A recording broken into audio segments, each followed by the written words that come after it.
I quit. I can't do it anymore. There's too much competition. Amazon sellers are popping up like mushrooms all over the place. I'm here in Costa Rica right now, and there's mushrooms all over these woods. And Amazon sellers are popping up like mushrooms. Too much competition. Can't even find books anymore. I get these types of comments all the time. People literally go in Facebook groups. Actually, I was thinking about it. I don't get these comments on YouTube, and I've probably gotten like 3 comments on YouTube, but I'll let them pass regarding like this negative mindset of too much competition. It's too much competition to sell on Amazon. Instagram, virtually nothing, but Facebook, in my Facebook group, a lot of people just, they come in and they're like, there's too much competition. I think the reason probably is because Facebook has a conversational style. So people are going in and posting all their thoughts, and these other people are seeing, oh my gosh, there's so many people selling on Amazon. There's no opportunity left. So that's probably why it happens. But I want to address this and what there really is to do about this, because it is a legitimate concern. There is a lot of competition. Amazon's grown 60% this year. You think there's been 60% more sellers this year? No. Amazon is seeing exponential growth. So people who are able to capitalize on this opportunity are going to make a lot of money, and people who are going to complain about too much competition are going to lose a lot of money. But it is a valid concern, and even though it's pessimistic, you know, it'd be terrible advice for me just to say have a positive mindset and go out into the world and everything is going to be all right. Like, that's not bad advice. You should probably do that. But it's not the only advice you need. I'm about to give you the real fucking deal advice. I'm about to tell you exactly how it actually is and what you need to do to survive in this world of dog eat dog in business, that is the world of business. It's literally competition. So I'm going to give you guys some advice on how to overcome this, specifically as book sellers, but also as Amazon sellers in general. Without further ado, let me take a sip of this coffee and we'll get into it.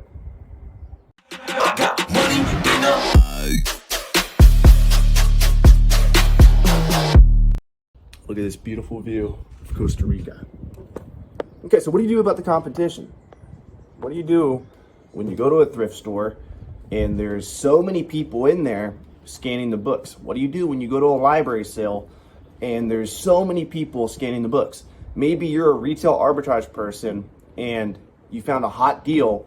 Retail arbitrage, you go to Walmart's, you go to Targets, you go to Home Depot, Lowe's, you find products to sell. What do you do when everybody's going after that same product and the price tanks? The answer is universal for all of these. You go upstream. You do what nobody else is doing, or you do what other people aren't willing to do. Any good business has barriers to entry. The problem with reselling is it doesn't have much of a barrier to entry. Anybody with a smartphone can go into a store, scan a barcode, know if the book's profitable or not, and purchase it. Very low barrier to entry. So how do you build $1 million book business with such a low barrier to entry? You go upstream. You find sources of books that nobody else knows about or nobody else is willing to put the work in to get. Now, I've dealt with both of these. Obviously, the ones that nobody knows about. When I was pursuing them, I didn't talk too much about them. Now I don't pursue them too much, but it was mainly liquidation deals. I didn't want to go on social media and talk all about liquidation deals because I thought people would take them from me. So I kept it hush hush. And perhaps you should as well. Perhaps you should not tell everybody about your sources. You probably shouldn't tell everybody about your sources. But more importantly than that, there's that dynamic. The problem with this dynamic right here is once people find out about your source, you're screwed.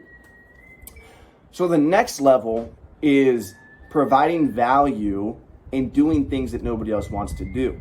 So think about the places where you're getting inventory and how you could provide value to those places. For example, a thrift store. Well, how could you provide value to the thrift store? You could go to the back of their room, I call it backroom access, and you could scan all the books they have in the back room, and you could help organize the books, and you could pay them more for the books. I'm just throwing ideas out there. There's so many different things you could do. You could even have them set aside books that are profitable on Amazon by teaching them how to use this fancy software, ScoutIQ, that tells you whether or not the books are profitable. There's infinite ways to provide value. Now, the more value you provide to the marketplace, the more you're going to get paid. This is 100% true.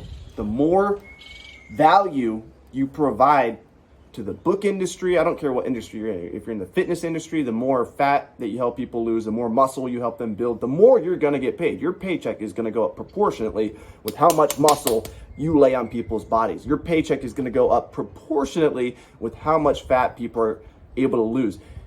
In the book world, your paycheck is going to go up proportionately with how much money you're able to make these businesses, with how many of the problems you're able to solve. They have way too much space. There's way too many books in the back room. They're not able to make that much profit off the books. Well, how can you help them? You can go back there and help them free up space. You can take pallets of inventory off of their hands. You can go through and scan all their product and pay them more for the books that are profitable. Say, hey, look, don't sell these books for $1. Sell them for $2 to me, and I'll pay you $2 instantly for them. You can sell them on consignment for them. You can say, hey, look, you have a ton of profitable inventory back here. You have textbooks that are selling for $50. Give them to me now at no charge. Trust me, I'm going to sell them for you, and I'll pay you 50% of the profit once it sells. That's how I built my business, restrictedinventory.com. I was able to provide value to the marketplace. I found a problem, and I was able to get inventory from people at no charge. People send me inventory, and I sell the inventory for them and pay them more money than they could get anywhere else on the internet. If they went to sell it on eBay, if they went to sell it on to a third-party vendor, they couldn't get as much money. So what problem did I solve? I helped them get more money, and I also made it very easy for them to send me inventory. Hopefully this makes sense.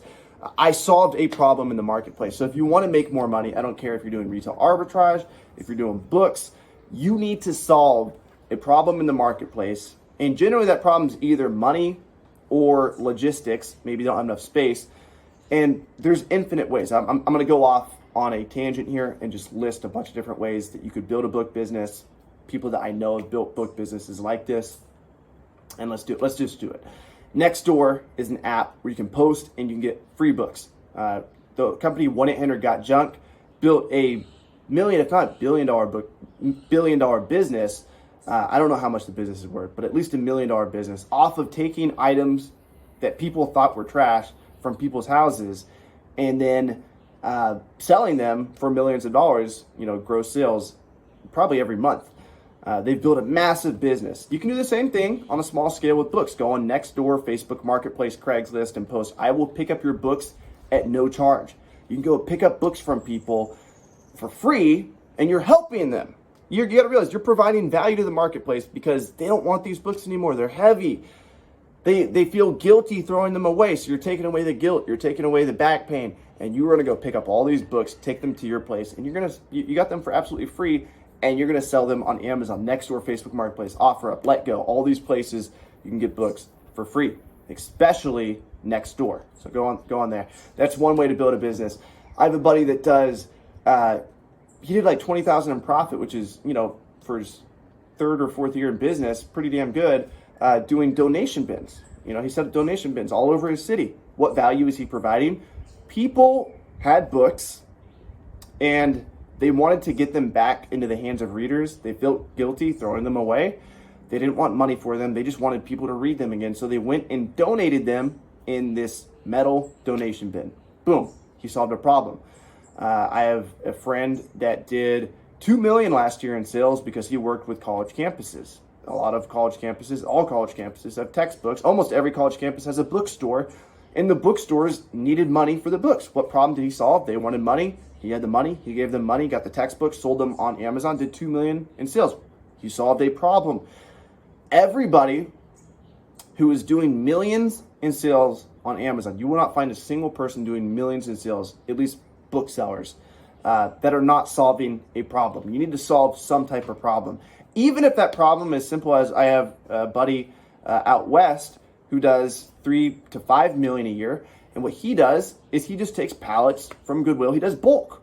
He does bulk books. He buys pallets from Goodwills, big thrift stores. And what he does is he takes them, lists them on Amazon, sells the books. What problem is he solving?